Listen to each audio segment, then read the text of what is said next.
Hi guys, and welcome to my review of the JUNEAR TBS-01.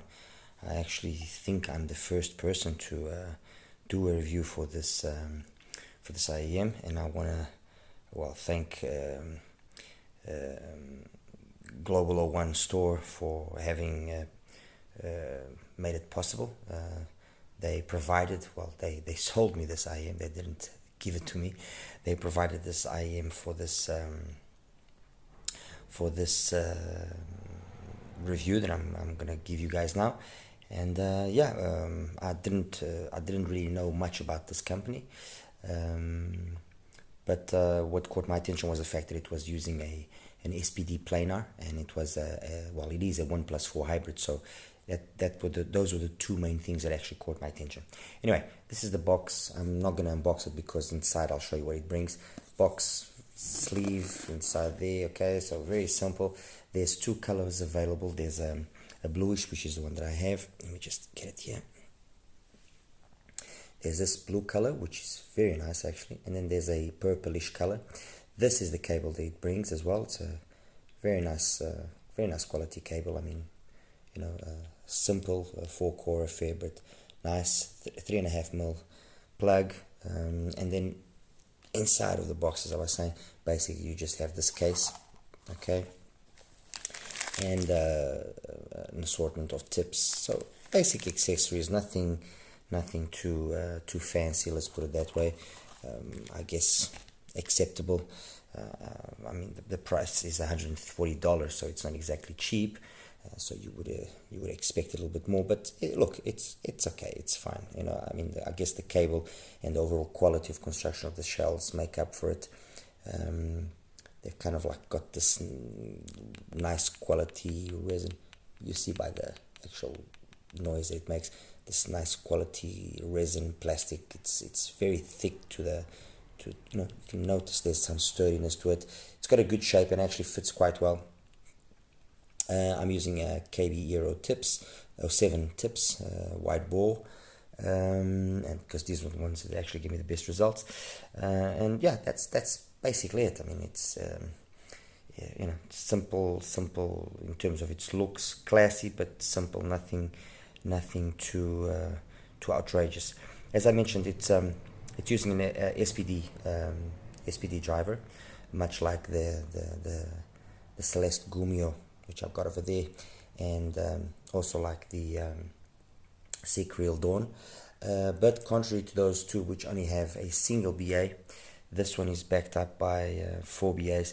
I've got no idea what they are, if they are Knowles or if they are any other, Belsing or something of the sort. I'm sure they're not Sonyans.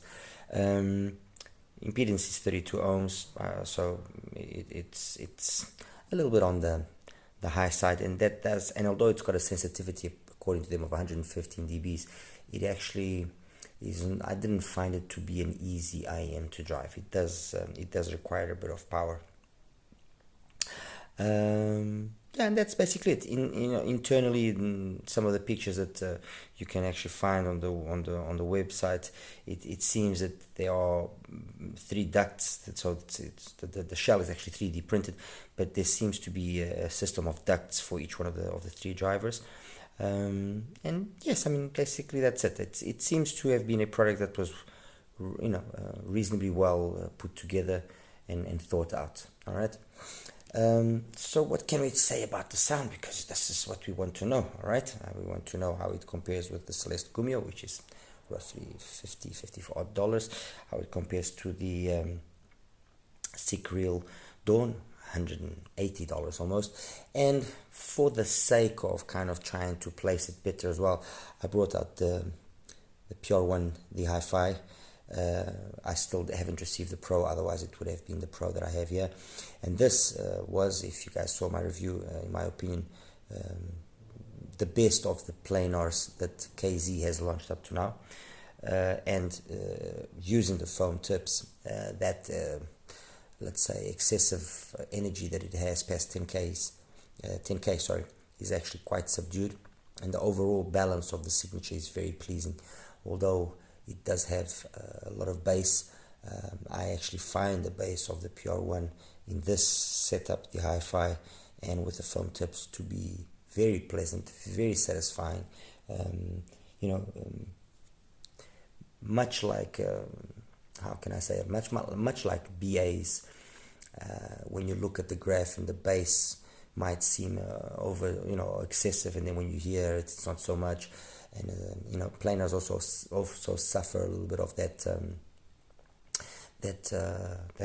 not a problem, that characteristic. So graphs are graphs, and sometimes when you see a graph and you think, oh, this has got so much bass, you might be tempted into thinking, oh, it's going to be overwhelming. Well, yes, it can be an indicator and should be used as an indicator, but ultimately the best judge of that is your ears. An IEM that just jumps to mind right now, and the reason why I'm going to mention it is because I've heard so many people say that it's got so much bass, and I personally, and those that follow me know that I like my bass, but I personally didn't find it to be that bass monster.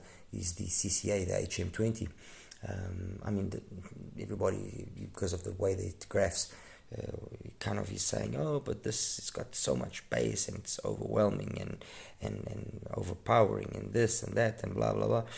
And the truth is, I didn't find it that way. The simple fact that it's a 7mm driver in itself should dictate that although it can graph like it's got a lot of bass, when you actually hear it, it's not the same thing as a 10mm driver or a 12mm driver. Another one that jumps to mind as well is the BGVP Melody, which is a 12mm single dynamic driver. And let me tell you something. When you see the graph, yes, you can see that it's got some bass and so on and so forth. Actually, it's got a bass which is very similar to one of my favorite single DDs, which is the BQEYZ Autumn. Also a nice large driver. And when you listen to the BGVP Melody, and if you give it some good power, that thing is going to make your ears bleed in the way that they're gonna rumble. Trust me, it can play really loud in the bass, really loud. And when you look at the graph, that's not what that's not the perception that you get. Anyway, enough rambling and talking about stuff which doesn't really matter. What is the signature of the TBS-01? The signature of the TBS-01 is very much a V-type signature with an emphasis, I would say, on the mids, upper mids, and then the sub bass also is slightly emphasized. There isn't much in the sense of mid bass. I would have perhaps liked just a little bit more mid bass, but it's got enough, okay, to kind of try and match up with the amount of mids that you have. But definitely the mids are very very prominent. There's a lot of energy in that area, and therefore some care must be taken with regards to what tip you choose. It's as simple as that. Certain music genres will not perhaps be the best suited for this. Although with what I usually listen to, I really didn't find anything that was done in a bad way or in a way that I disliked it. If anything, what I actually did find was that it kind of sounded a little bit. It kind of sounded a little bit scooped in the early, in the transition from mid bass to mids. It sounded a little bit scooped, and could at times actually not give vocals the necessary. I'm gonna say energy, but the necessary impact that's needed. Overall, in terms of signature, that's basically that's the base characteristic of it. It's a V-shaped signature with an emphasis on the sub bass and then an emphasis on the mids, upper mids. It's got reasonable extension past 10k, especially if you choose a wide bore tip like this. You can notice that extension past 10k. Excuse me, and with that extension as well. you do get a good sense of 3D presentation, also acceptable. In terms of timbre and tonality, it was very much a hit or miss. There were times where with certain songs I actually found that the tonality and the timbre were very correct. Other times, because of the way that it's slightly scooped, it could sound a little bit thin. And also other times, what came out was that energy that it has, so it could sound a little bit overemphasized. Okay, but at the end of the day, there was really nothing that I could say was wrong or was excuse me, was done in a manner which I really couldn't deal with it or accept it or listen to it. No, if anything, I'm not even going to say that I got fatigued of listening to it. No, it's just one of those IMs that you listen to it. It's pleasant enough. It doesn't really doesn't really bug you in any bad way. It is what it is. That's it.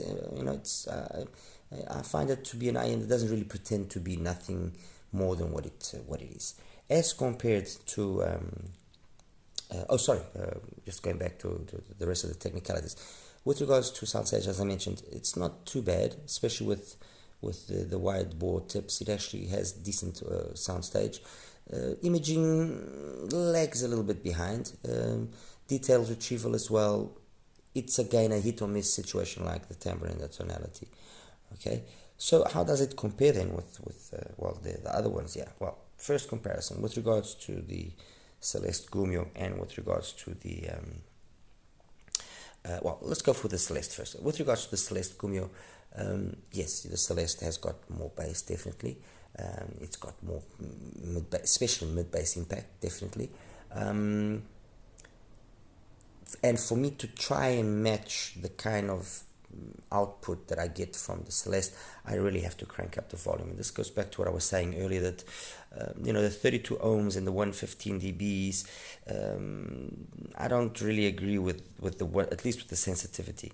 This thing takes a bit of power, and I used my NX7, like you guys know, and the NX7, I had it cranked up past halfway, I can tell you that much, for it to really kind of shine. Actually, going along that chain of thought, it's an IEM that at lower volumes sounds very anemic. Okay, it sounds very okay, but once you do give it some stick, once you do give it some power, it comes alive. And it kind of reminded me as well of the P1 Max. The P1 Max at low volume was very neither here or there, kind of like under the radar. But once you give it some power, it really comes alive and it really shines. And that's the situation that happens here with the TBS. If you listen to it at lower volumes, you kind of, it's like I was saying just now. It's not that you get bored of it or you get tired. No, but it's okay. You got an earphone in your ears. But once you do give it some power, and obviously then the limitation there will be your ear health. Yes, things come alive in a much more interesting manner. The mids, that scoopiness kind of gets more subdued. It's not as noticeable. The bass comes alive, especially in the mid bass. So for me to match the mid bass of the Celeste, I have to give it some power. In terms of the mids itself, I find the mids of the although graphically, and you'll see the graph in a second, I find the mids of the Celeste to be overall more balanced out. Mids, upper mids. The transition into the presence area as well, I found it to be a little bit more coherent here than here. Ultimately, up top, yes, this does beat it. Does have a little bit more details, a little bit more ability to go and fetch nuances and stuff. That's the Gumio. As compared to the Seek Real, again, the Seek Real, the Dawn, does have more mid-bass impact, definitely, no issues. And then the Dawn, as I mentioned in my review of it, yes, way more open mid-range, way more open vocally, male vocals, female vocals, instruments, everything is way more open, way more there. It's quite engaging. But the Dawn suffers from an issue, which is that it's got this peak at just around 2K, which is higher than the rest. So you have this peak, and then the adjacent areas are, let's say, subdued compared to that. You could almost say that the Dawn is kind of like a W to a certain extent. But anyway, what happens with that peak is that it doesn't allow the Dawn then to be as scalable as, for example, the TBS is, or as the Celeste Gummio is. These two scale way better than that there. That there, once you get past halfway, that peak makes itself very present, very, you can see that it's there, you can hear that it's there, and it can become borderline harsh if you carry on cranking it up. And that was actually the only real flaw that I found on the Dawn, was that peak there that kind of spoiled things, because overall, it has a nice balance of everything, and so at the volume level that you don't get that peak to bug you, everything is very balanced. It's got great technicalities, superior to the Celeste. Good imaging, good sound stage. Detailed retrieval is far superior, and it's basically the same situation that happens. What happens with the Gummio is what happens here with the TBS to a certain extent. So the bass is better than in terms of its mid bass impact. So at a lower volume level, it's a much more interesting IEM to listen to. Obviously, when you crank it up, things, because of the scalability, are not as such. Mids, yes, it's got better mids than the TBS, more open, more detailed, and extension up top as well ultimately is also more, so there's more detailed retrieval, more ability to fetch micro and macro nuances than the TBS. It does have then one big issue, which is obviously the $180 price tag, which, as I mentioned in my review, was a little bit excessive. Something around $120, $125, I think would have been a more wiser price for the Dawn. Finally, compared to the KZ, and this is, as we know, $65, $70 roughly.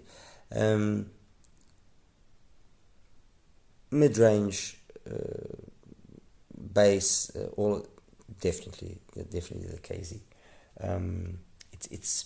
It's not a fair comparison, because I'm comparing a true planar to something which is neither a planar nor a DD.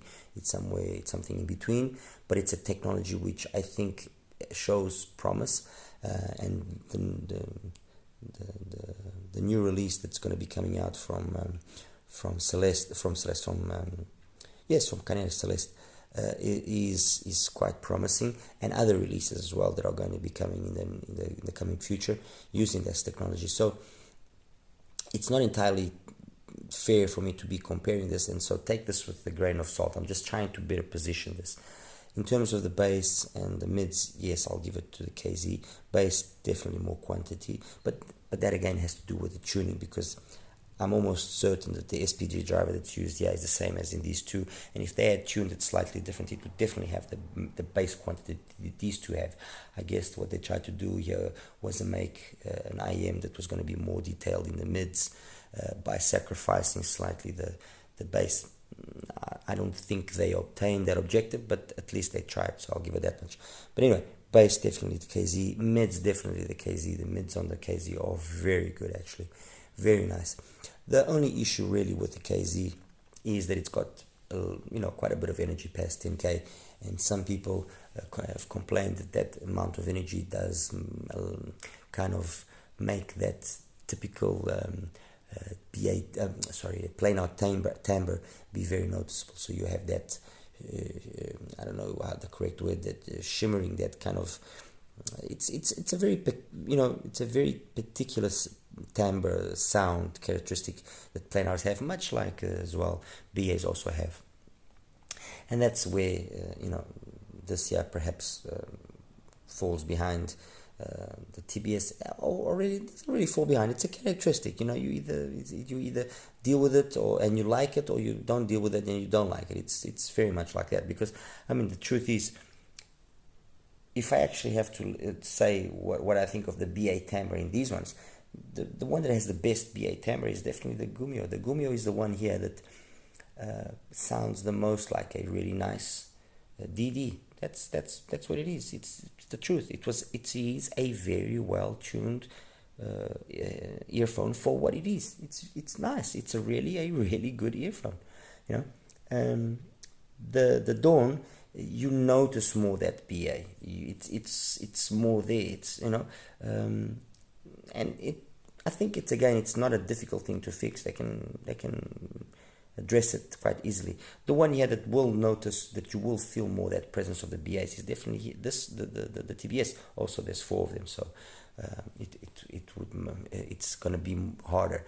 And as well, don't forget, as I've mentioned before, finding this compromise between how much you want the BA to be detailed and complement the sound and so on, and then it being coherent and marrying the rest of the drivers that is present on that particular IM is not easy. So if you want to make it sensitive and very detailed, you run the risk of it also being more prominent to showing off its negative aspects. Okay. So yeah, ultimately, what do I say about the TBS? Or do I'll try to recommend the TBS, or do I think the TBS is something that you should think about? Well, yes, I actually think that the TBS is something that you can consider, particularly now, because on the Black Friday sales, it's got 25% off, so the price is going to come down to $104 from its $140, which is the usual price, and you still get an extra $10 discount if you use a coupon that I was able to get for you guys.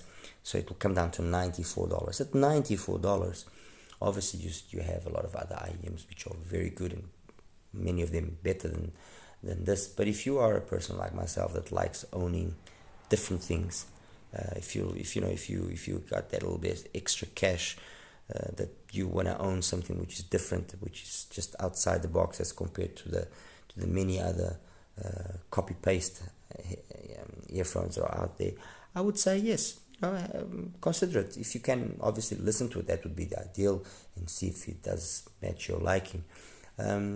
So yeah, it is a cautious wreck, let's put it that way.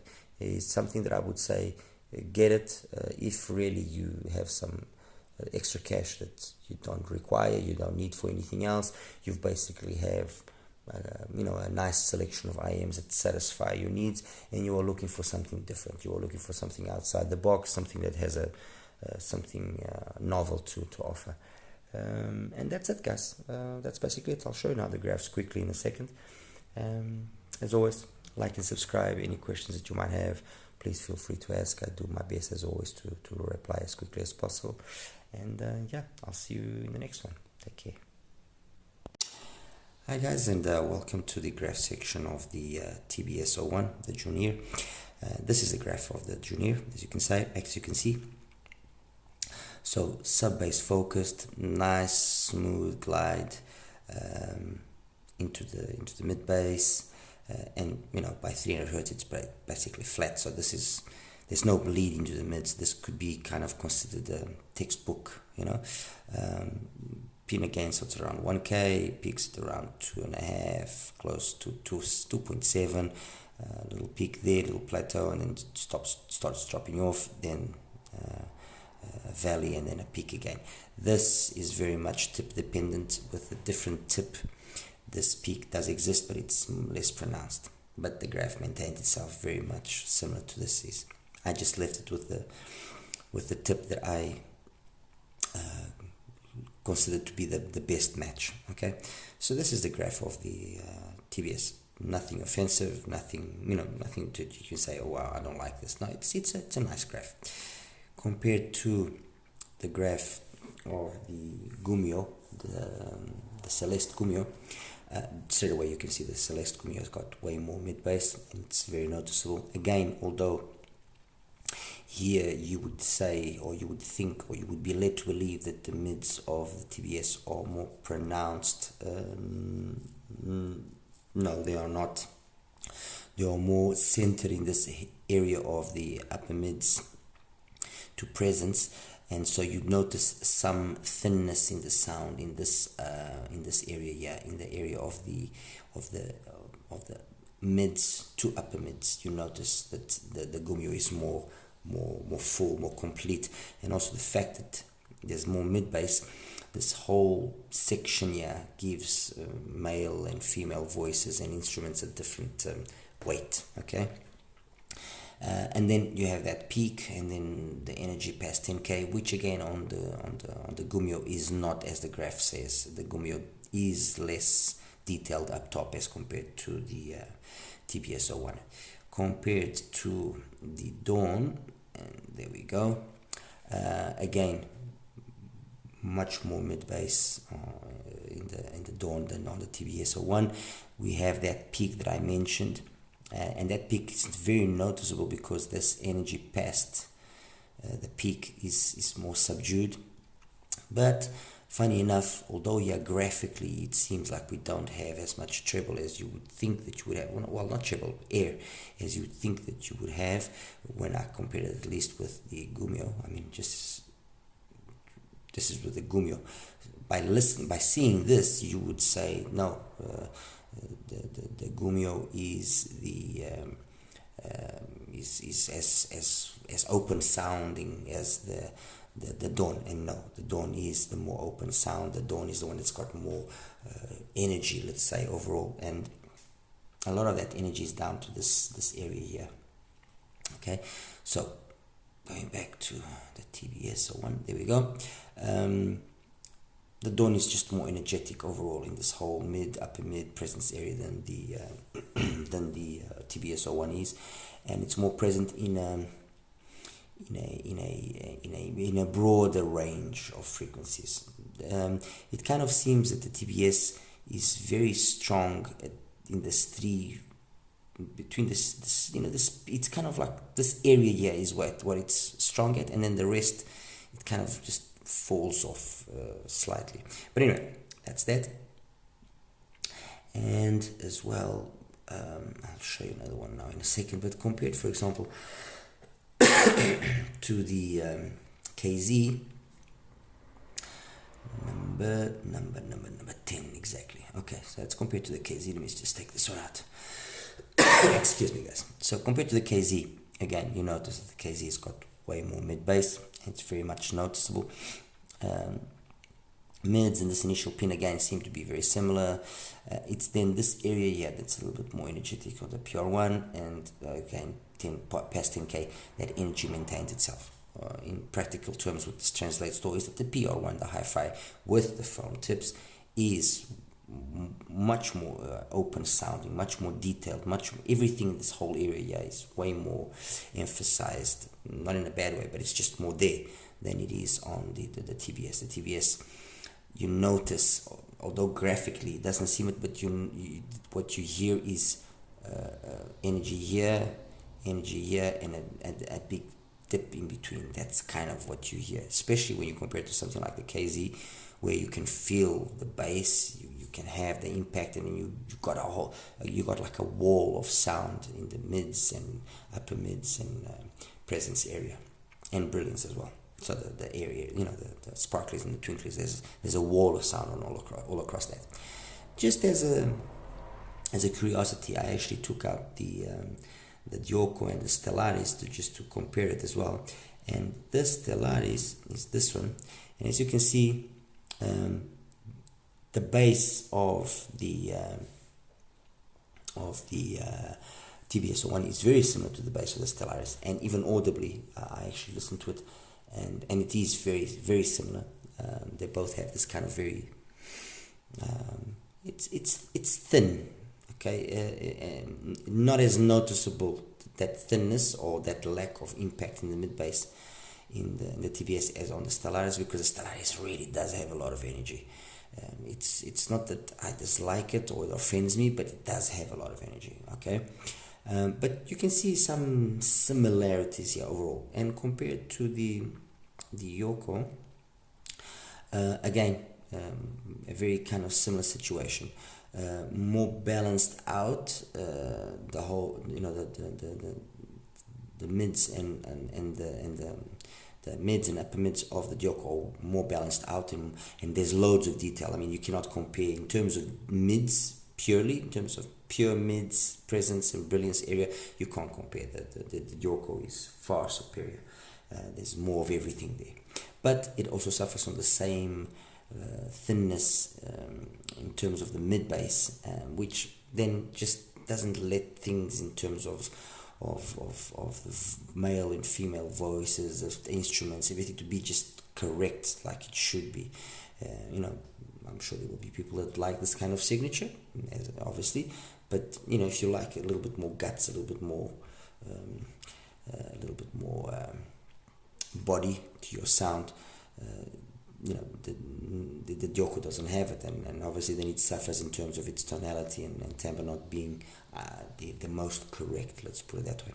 And the TBS is kind of the same ballpark. Anyway, as I was saying in my review earlier, the TBS is it's an IEM that it makes sense if you obviously don't want to buy anything else in particular and you want something different.